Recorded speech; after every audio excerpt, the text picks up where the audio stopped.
নমস্কার বন্ধুরা, মিনু ছোট রান্নাঘরে সকলকে জানাই স্বাগত। আজ আবারও একটা নতুন ধরনের পিঠের রেসিপি নিয়ে চলে এসেছি।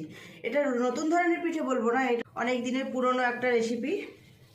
আজ আমি বানাবো গোকুল পিঠে, দুধ গোকুল পিঠে। তো দুধ গোকুল পিঠে বানানোর জন্য আমাকে একটা নারকেলের পুর আগে রেডি করতে হবে। এখানে একটা নারকেল আমি কুড়িয়ে রেখেছি, নারকেলটা দিয়ে দেব। নারকেলের মধ্যে দিয়ে দেব পরিমাণ মতো গুড়।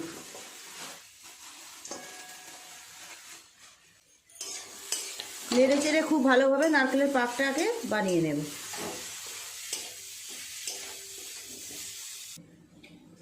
ওদিকে নারকেলের পাকটা ততক্ষণ হোক, আমি এখানে দুধটাও বসিয়ে দিলাম। এখানে 1 লিটারের থেকে একটু কম দুধ আছে। দুধটা ফুটে ফুটে অনেকটা কমিয়ে নেব। এই পিঠের জন্য দুধটা যত ঘন হবে ততই পিঠেগুলো খেতে বেশি ভালো লাগবে। গুড়গুলো বেশ গলে গেছে। এটা অনেক দিনের পুরনো একটা রেসিপি। এটা খেতেও খুব ভালো লাগে, বানানোও খুব এমন শক্ত কিছু না। এই নারকেলের পুরের মধ্যে আমি দিয়ে দেব কিছুটা লিকুইড দুধ। আপনারা গুঁড়ো দুধও ব্যবহার করতে পারেন।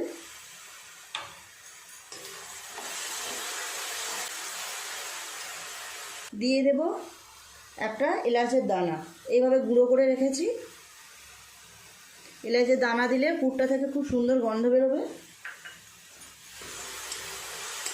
আর একটু নেড়ে চেড়ে শুকনো করে নিলেই হয়ে যাবে। নারকেলের পাকটা পুরোপুরি রেডি হয়ে গেছে। নামিয়ে অন্য থালায় ঠান্ডা করতে দেব। এই দেখুন, এই রকম হয়েছে। গ্যাসটাও অফ করে দিলাম। এই প্লেটে নারকেলের পুরটা ঢেলে দেব। একটু এইভাবে খেলিয়ে দেব, তাহলে খুব ভালোভাবে তাড়াতাড়ি ঠান্ডা হয়ে যাবে। নারকেলের পুরটা ততক্ষণ ঠান্ডা হোক, এই সময় আমি ব্যাটারটা বানিয়ে নেব। ময়দার ব্যাটারটা বানিয়ে নেব। নিয়েছি এখানে 1 বাটি পরিমাণ ময়দা। এর মধ্যে দিয়ে দেব অল্প একটু চালের গুঁড়ো, 2 চামচ পরিমাণ।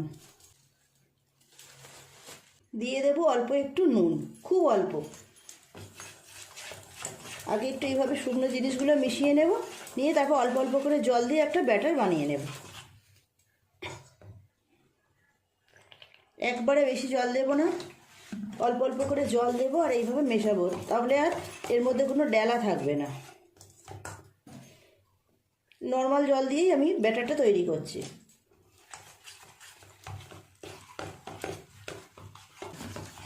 এইভাবে অল্প অল্প করে জল দেব আর আস্তে আস্তে নাড়তে থাকবো। নেড়ে নেড়ে খুব সুন্দর একটা থকথকে ব্যাটার তৈরি হবে। খুব পাতলাও করা যাবে না, আবার খুব গাঢ়ও হবে না। আর একটু জল লাগবে।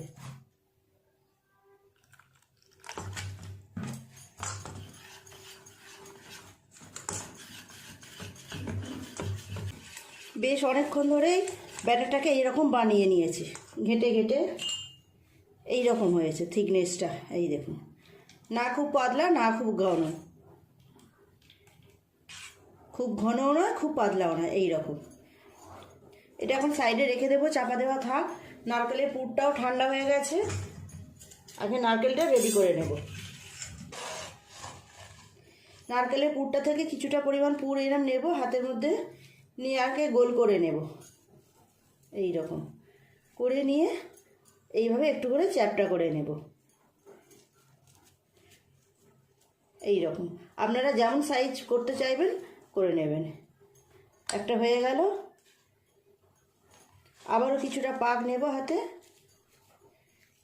নিয়ে এইভাবে হাতে একটু গোল করে নিয়ে এবারে হাতের মধ্যে এরকম চেপে একটু চ্যাপটা করে নেব। একইভাবে পুরো নারকেলটা থেকে আমি এইভাবে করে নেব। সমস্ত নারকেলের পুরটা থেকে এতগুলো তৈরি হয়েছে। দুধটা ফুটে ফুটে অনেকটা কমে গেছে, অন্য জায়গায় ঢেলে নেব। এই দুধের মধ্যে একটু গুঁড়ো দুধ দিয়ে দেবো, তাহলে এটা আরও গাঢ়ও হবে আর টেস্টও খুব ভালো হবে। দুধটা আমি এই প্যানের মধ্যে ঢেলে দেব। পিঠেগুলো এই প্যানের বন্ধ করেই ফোটাবো। দুধের মধ্যে দিয়ে দেব চিনি। চিনিটা আপনারা আপনাদের স্বাদ মতো দেবেন। যদি বেশি মিষ্টি পছন্দ করেন তাহলে বেশি মিষ্টি দেবেন, আর যদি মনে করেন একটু কম মিষ্টি দিলে ভালো হবে তাহলে সেইভাবে দেবেন মিষ্টিটা। দিয়ে দেব এলাচ দানা, 2টো এলাচ গুঁড়ো করে রেখেছিলাম এর মধ্যে দিয়ে দিলাম। 1 লিটারের একটু কম দুধ ফুটে ফুটে কতটা কমে গেছে দেখুন। এটা এরকম এখন গ্যাসে বসানো থাক, আমি পিঠেগুলো আগে ভেজে নেব। কড়াই তেল চাপিয়ে দিয়েছি, তেলটা মোটামুটি গরমও হয়ে গেছে।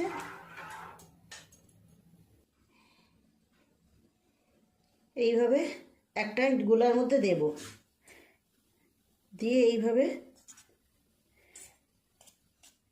তুলে নিয়ে আস্তে আস্তে এবার তেলের উপর ছেড়ে দেব।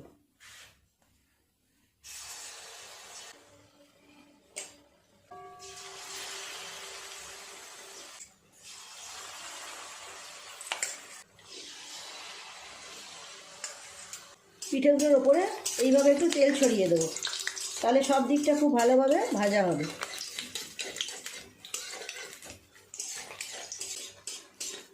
উল্টিয়ে দেবো এবার।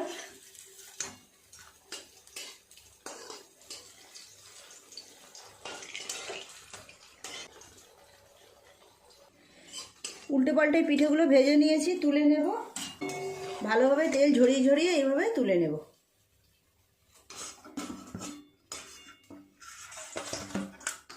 একইভাবে আবারও কয়েকটা পিঠে দিয়ে দেব।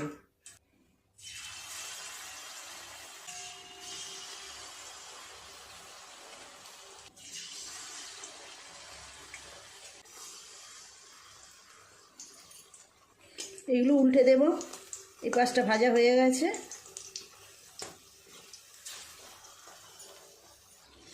এই পিঠেগুলোও ভাজা হয়ে গেছে, একইভাবে তেল ঝরিয়ে ঝরিয়ে তুলে নেব।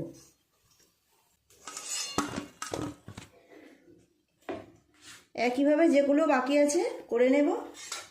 পিঠেগুলোর ওপরে এইভাবে একটু একটু করে তেল ছড়িয়ে ছড়িয়ে দিতে হয়, দুটো পাশই তাহলে খুব ভালোভাবে ভাজা হবে। এই পাশটা উল্টে দিয়ে অপর পিঠটাও ভালো করে ভেজে নেব। বন্ধুরা দেখুন, এক এক করে সমস্ত গোকুল পিঠেগুলোই আমার ভাজা হয়ে গেল। এই দুটো তুলে নিলেই হয়ে যাবে। এবার এইগুলোকে দুধে ফোটালেই রেডি হয়ে যাবে।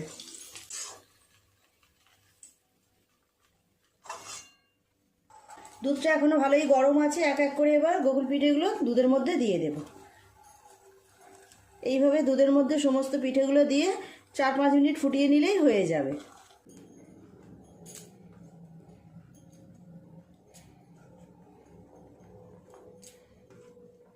কিছুক্ষণ ফোটার পর আবার একটু উল্টে দেব।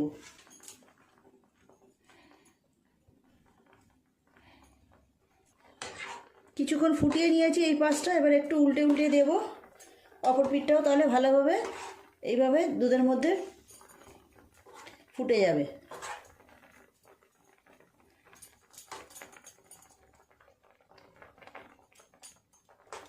আর 2-3 মিনিট ফুটিয়ে নিলেই হয়ে যাবে।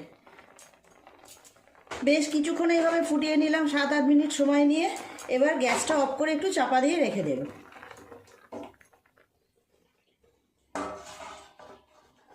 এইভাবে চাপা দিয়ে কিছুক্ষণ রাখবো, তারপর খুলে আপনাদের দেখাবো কেমন হয়েছে। বন্ধুরা দেখুন কেমন দেখতে হয়েছে পিঠেগুলো। মিনিট 10 আমি এইভাবে ঢাকা দিয়ে রেখে দিয়েছিলাম। এই দেখুন পুরোপুরি রেডি হয়ে গেল দুধ গোকুল পিঠে। তুলে নেব অন্য জায়গায়।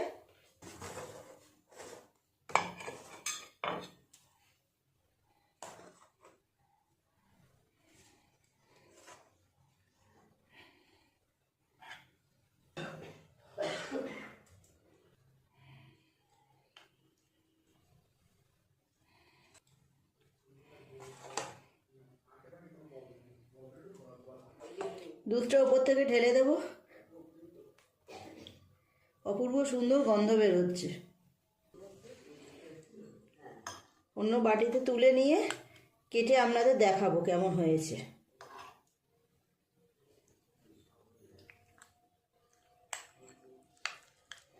এই দেখুন, দেখেই লোভ হয়ে যাচ্ছে। আপনারাও একবার এইভাবে বাড়িতে বানিয়ে দেখবেন, যে খাবে সেই কিন্তু খুশি হয়ে যাবে। প্লিজ বন্ধুরা, আজকের রেসিপিটা কেমন লাগলো কমেন্ট করে জানাবেন, ভালো লাগলে একটা লাইক করে দেবেন। আমার চ্যানেলটি এখনও পর্যন্ত যারা সাবস্ক্রাইব করেনি প্লিজ চ্যানেলটি সাবস্ক্রাইব করে পাশে থাকা বেল ঘন্টিটা ক্লিক করে দেবেন। তাহলে যখনই আমি এরকম নতুন কোনো ভিডিও আপলোড করবো সাথে সাথে সবার আগে আপনার নোটিফিকেশনে পৌঁছে যাবে। সবাই খুব ভালো থাকবেন, দেখা হচ্ছে পরের দিন নতুন কোনো রেসিপির সাথে। নমস্কার।